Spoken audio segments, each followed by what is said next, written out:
Welcome to Keith and I Don't Tread on Anyone. The debate is not between pro and anti-gun people. The debate is between people who believe in freedom, voluntarism, non-aggression principle, and the self-defense principle, and those who believe one group of people, the state, has a right to violently disarm peaceful people and have a monopoly on guns. I'm curious why people who advocate gun control believe the U.S. government should have a monopoly on guns. I would ask them, should Russia monopolize guns? I mean, I know it's terrible that one group interfered with another group's election, and this is the first time, this has happened, so we have to be totally up in arms. Governments don't do this. Intelligence agencies never do this. We have to be terrified of the Russians. Well, what's wrong with one group of people, Russia, monopolizing guns? Right away, you see there would be a total power differential, first of all, which is just extremely risky, especially knowing the history of, the KGB, Russian, Soviet atrocities.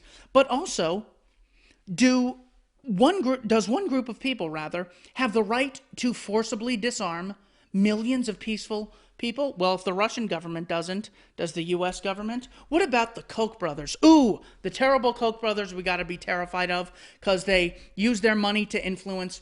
Well, does the government use money to influence, first of all? Second of all, does having a monopoly on guns change the amount of influence and power you have in society? What if every 4 years we got to vote for the CEO of Koch Industries? Would that give them the right to tax us or regulate us or cage us for victimless crimes or draft us into wars or have a monopoly on guns, the greatest power differential that can occur?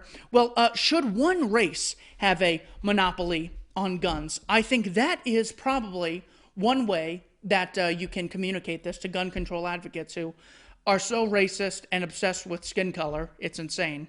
But it's important to realize holding all citizens of America responsible for what some gun owners do is the equivalent of holding all blacks responsible for crime committed by blacks. Saying blacks have committed crimes, therefore whites should monopolize guns and disarm the blacks is in principle no different than saying the government should monopolize guns and disarm the citizenry. There is no foundational principle difference between the two of those things. Should the Catholic Church monopolize guns? Oh, but we need the Catholic Church. Without them, before the Catholic Church, 1,000 years ago, we were poor. Since then, we've become prosperous. Therefore, we need the Catholic Church. Same logic people use with government. Absolutely ridiculous nonsense. The Catholic Church should educate all the kids, and we should be forced to fund them to educate the kids. And if we don't send our kids to Catholic school church, then parents should go to jail and they should have to attend Sunday services. This is absolute nonsense. Look at the power differential they're creating in society by saying the state should monopolize guns. Any group with a monopoly on AR-15s alone, let's say, since that's always in the news, that is, first of all, unjustified because you don't have the right to violently disarm peaceful people. And second, it creates such a power differential that it would be totally blatantly unjustified in every other sense. No matter what, if you say whites should monopolize guns, the Catholic Church or the Koch brothers or the Russians or the United Nations, but for some reason the U.S. government is so different, or government is different. Well, it's important to know that, immediately looking into the situation, government's not that different. We have the Armenian genocide, Stalin's crimes, Hitler's crimes, the crimes of Chairman Mao and Pol Pot, the crimes of Pakistan, Rwandan governments committing genocide. Well, yes, the average statist who advocates gun control will say, yes, those were very bad things, and governments have been tyrannical since, the pharaohs of ancient Egypt. But it is so different this time because we have the U.S. government who is peaceful and represents us well. That is actually not the case. Unfortunately, you can research the history of death by government. The University of Hawaii professor R.J. Rummel has collected some data on the topic, but it's also important to remember that the U.S. government is not some virtuous outlier in this debate. They have committed atrocities on the same scale. So if your logic for supporting gun control is, here's the public, many people within the public in America have committed crimes with guns. Therefore, guns should be banned from them. Well, by the same logic, government should be banned, and government shouldn't have any guns, certainly. Absolutely, government, especially tanks or aircraft or missiles or anything. I mean, look at these atrocities. If these got as much emotional attention as the mass shootings, which are totally horrible and totally unjustified, I hope there's never another single one. But compared to government atrocities, I mean, really, this is what government atrocities do. This is the Vietnam War based on the Gulf of Tonkin lie after the OSS, Office of Strategic Services, now the CIA, funded Ho Chi Minh. This is according to CIA.gov by a paper written by Bob Bergen. How the OSS funded Ho Chi Minh. Ooh. And then they tried to violently have a coup on the South Vietnam government. Oh, aren't the unintended consequences terrible? No, these wars are planned. The fact that they're planned, I'm sorry, is secondary. What matters is look at these civilian atrocities. Imagine someone saying, well, other countries have the right to nuke America if America refuses to surrender in the Middle East or surrender its war on terror. Oh, of course not. No group has the right to kill civilians en masse, even if their government that doesn't represent them in no way. They have no way of shaping the government. They kill the civilians because of what the political leaders do. This is what governments do. This is Hiroshima and Nagasaki, to mention two of U.S. government atrocities. Because other government atrocities, it's important for the U.S. government to point out to us because they say, oh, look at all those bad things that other governments do. So even if you point out our atrocities, they don't really count because all those other people are bad. It's the abusive husband who says, gosh, you believe how many terrible guys there are out there? No matter what I do to you, you have to blindly appreciate me. Well, look at the list of all the Indian massacres. I was going to list them, and there are so many that I'm just going to put the link and mention the Wounded Knee Massacre. This is what happened when the U.S. government went to disarm the Lakota. So the two claims are, there's a number of gun control claims. It's one, government would never do that. Okay, well, governments have done that, but that was a long time ago. That was like almost decades ago now. Oh, that's so long ago it doesn't even count. And the U.S. government hasn't done it. Okay, well, the U.S. government has done it, but oh my God, that was so long ago. The Indian massacres hardly even count. Well, actually, no. The U.S. government has murdered people recently. And this is a church of totally peaceful people who were suspected on gun violations when they could have arrested David Koresh because the ATF informants, Robert Rodriguez and many others, were not only invited in the church, but they were out shooting with Koresh earlier. So, I mean, this is mass murder. And of course, if anyone else did this, it would be world's biggest mass shooting. A group of, a militia group went and shot up a peaceful church for no reason. This is why we need gun control. But when government does it, they say, well, this is so terrible that we need billions of dollars to reform these institutions. Well, yeah, but that was one thing, and that was, 20 years ago, and, well, the church members should have just submitted to the ATF. You should always submit when someone in a position of power, tells you to do something. Just blindly submit to them. Well, actually, this is not some unique example. America dropped 26,171 bombs in 2016. Can you imagine if there were 26,171 mass shootings in America? But of course, when government does it, it's totally virtuous. The government doesn't even cause death in the mind of a statist. The government just has collateral damage. Sort of like when you're cleaning and you break a plate. Yeah, that's the cost of cleaning the house. Mass murder, that's just kind of a thing that government does. If these got 1/90th the emotional attention that mass shootings got, people would be calling for a ban on government and would recognize its illegitimacy. Here we have the U.S. ambassador to the UN. So it's important to know that these atrocities not only exist, they are constantly legitimized by the highest statesmen and stateswomen of our time and recognized not as mass murder, but just a matter of foreign policy. In May of 1996, Madeleine Albright, U.S. ambassador to the UN, was asked by Leslie Stahl of 60 Minutes in reference to the years of U.S.-led economic sanctions against Iraq. We have heard that 500,000 children have died. I mean, that is more than died in Hiroshima. Another government atrocity. And, is the price worth it? U.S. ambassador to the UN, who is still widely respected today, writing a book titled Fascism, warning us about if politicians ever get too much power, bad things might happen. I think this is a very hard choice, but we think the price is worth it. Imagine if that statement got fucking half as much coverage as Trump saying, good-looking models allow men who are very wealthy grab their genitals. Imagine if it got fucking 1/10 of that goddamn attention. And this is the bullshit that people listen to on the mainstream media. U.S. airstrikes allegedly kill at least 73 civilians. 77 civilians kills 40 civilians at a wedding. U.S. has killed more than 20 million people in 37 victim countries since 1945. So that doesn't even count. Hiroshima, Nagasaki, Dresden, Leipzig, Hamburg, Indian massacre atrocities. It doesn't account for all the enslavement of all the men who were drafted to fight these fucking wars based on lies.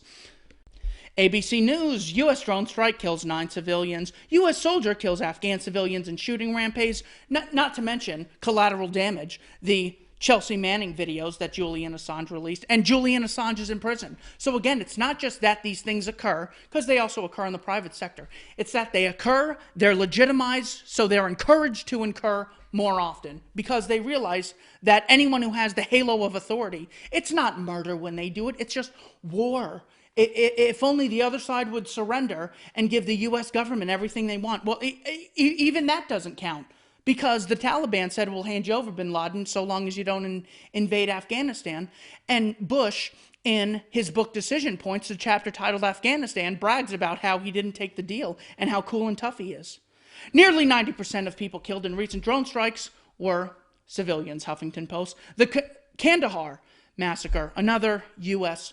atrocity. So the claim that, well, government wouldn't do it, well, only other governments do it, well, the U.S. government wouldn't do it, okay, but they did it, but that was a long time ago, they wouldn't do it recently.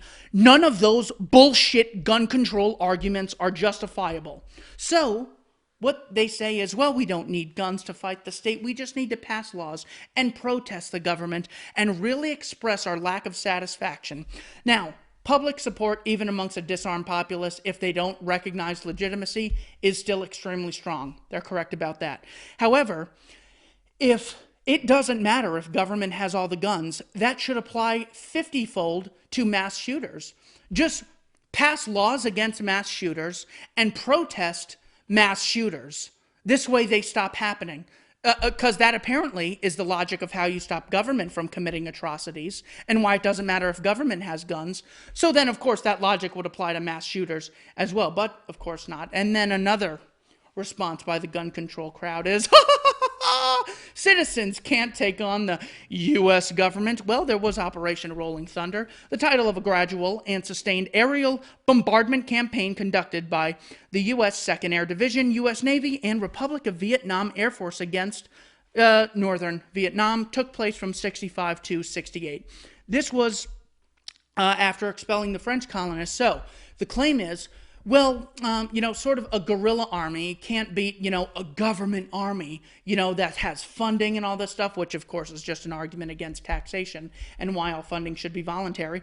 But the Vietnam War and the Afghan War against the U.S. government, I think, are two pretty good examples of how the U.S. government either can't be defeated, how they can be defeated, because just like there was a shootout with the Mexican drug cartel that they lost that the United States DEA lost some time ago. Well, because private armies, when they actually escape mind control and they recognize government as just a criminal organization like anyone else, they actually are able to do things that the state isn't willing to do because they're coercively funded, so they have no incentive to improve, and they're centrally planned. So a lot of times it doesn't work out to the advantage of the U.S. government.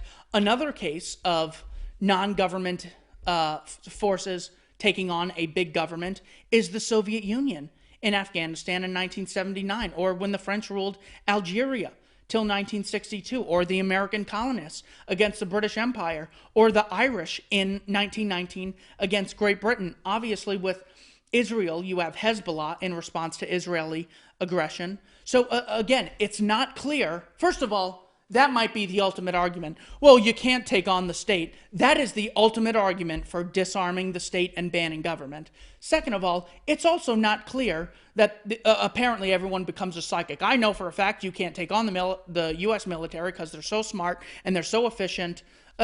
So in doing that, they also admit that the U.S. government would just happily kill civilians. Eric Swalwell, a representative, says, we have nukes. In other words, we're going to use them. So this is not like, well, Liechtenstein was taken over by a big gang one time. These are the biggest governments out there. The British Empire, the U.S. government, the French imperialists, the Soviet Union. These are all beaten by guerrilla warfare. But again, these are just utilitarian historical examples. Either way, even if these didn't exist and we were having this conversation in 1775, the state would still have no right to violently disarm peaceful people and monopolize guns. Neither would any other group. So the argument goes on. Well, today, maybe in 1776 America could have done it, but not today. I know this for a fact. I've done so much research on this that I just know this couldn't happen. Well, actually, cops, statistically, I'm just citing the statistic here, arrests plummeted 66% with New York Police Department in virtual work stoppage. So the cops just stopped enforcing laws that the state tells them to enforce, which are unjust in the first place.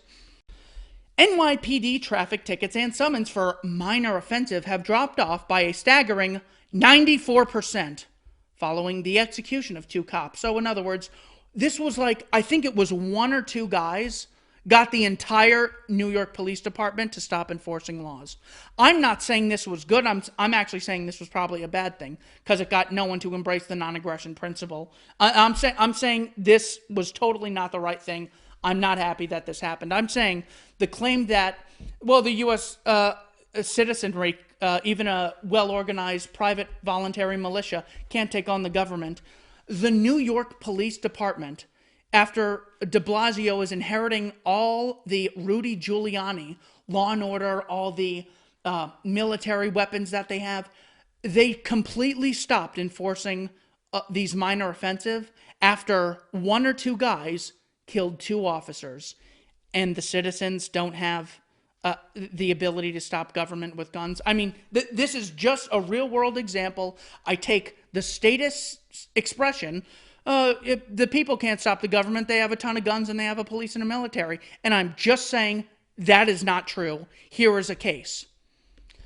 And here's the most unbelievable one. Drug arrests by cops assigned to the New York Police Department Organized Crime Control Bureau, which are part of the overall number, dropped by 84% from 382 to 63. They openly kidnap people for no reason, and they don't have to, and things would be fine if they didn't. These are literal kidnappings that have stopped. The patrolman's benevolent, oh Jesus, George Orwell, rest in peace. Benevolent Association has warned its members to put their safety first and to not make arrests. So in other words, their lives are a little bit at risk. They're still not in the top 10 dangerous jobs in America, not even close. To not make arrests unless absolutely necessary. I'm sorry. As opposed to what? Were you putting people in cages for unnecessary reasons? Well, of course they are. And they know they are. That's just an example. Also, it's not clear that military and police would enforce gun control. So it's not necessarily that it would come to a war. Here are a bunch of people, when the U.S. government pinned 9/11 on Al-Qaeda, there tends to be sort of an anti-Al-Qaeda feeling. In America, a lot of people joined the military because they're anti-Al-Qaeda or wanted to fight Al-Qaeda. So some of them were kind of up in arms, kind of raising some eyebrows when the CIA engaged in Operation Timber Sycamore, saying, in order to overthrow Gaddafi and Assad, we're going to have to fund Al-Qaeda in Syria. And a bunch of troops resisted this. So if they resisted that, if there was some pushback for that, disarming the American people and going to war with them, I don't know. There could be. It's possible. That's my reason for this. In short, I'd like to finish with a quote by Stefan Molyneux. There is no such thing as gun control. There is only centralizing gun ownership in the hands of a small political elite and their minions. Thank you for watching. Keith and I don't tread on anyone. Part of the gun initiative, though, an informational campaign to really change the hearts and minds of people in Washington, D.C., and in particular our young people. They are saturated in the media and in entertainment, or by the entertainment industry, with violence. And I think too many of our young people, in particular our young men, are fascinated with violence, and in particular fascinated with guns. And what we need to do is change the way in which people think about guns, especially young people, and make it something that's not cool, that it's not acceptable, it's not hip to carry a gun anymore. In the way in which we've changed our attitudes about cigarettes. You know, when I was growing up, people smoked all the time. I mean, both my parents did. But over time, we changed the way in which people thought about smoking, and so now we have people who cower outside of buildings and kind of smoke in private and don't want to admit it. And that's what I think we need to do with guns, really change the way in which people think about guns.